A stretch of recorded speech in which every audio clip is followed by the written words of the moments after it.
Rewmi 24 TV. waaw ñu ngi leen di nuyu di leen siyaare gars yi ci Ahmed Aidara lii nga xam ne def na ko moom mooy fas yéene nekk directeur campagne bu El Hadji Malick Gakou ca Guédiawaye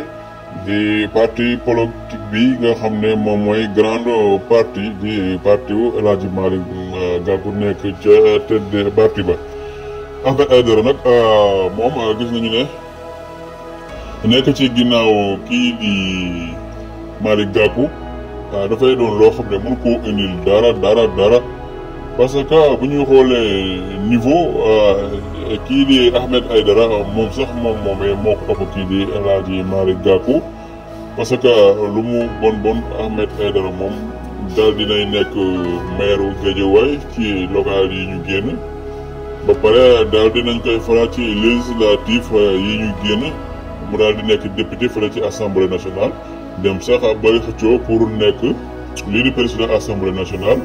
kon tey bu ñu ko déggaatee ñu ni kii di Ahmed Aidara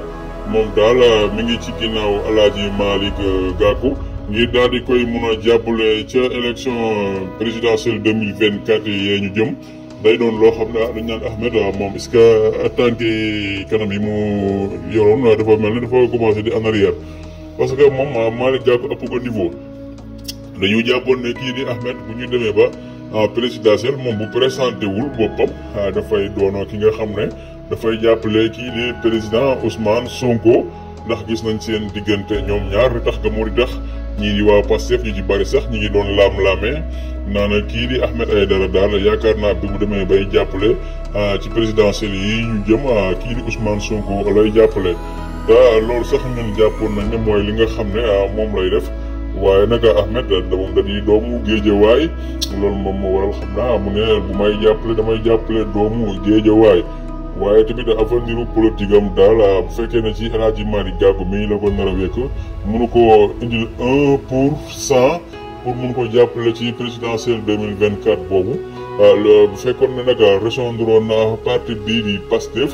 ëllëgu politique am dina doon loo xam ne dafay gën a yaatu parce que gis nañu ne fii Sénégal moom ñaari parti rek ñoom ñoo fi am doole ñetti parti boo ne APR da nga ciy teg Pastef wala PDS ñoom ñoo fi nekk parti yoo xam ne jamono yi Sénégalais yi ci ñoom la ñu am yaakaar te jàpp nañu ne kii di njiitum réewum Sénégal buñ ci yeggee fële ca 2024 ci ñetti parti yi lay jógee moo kam Karim Wade la wala Ousmane Sonko.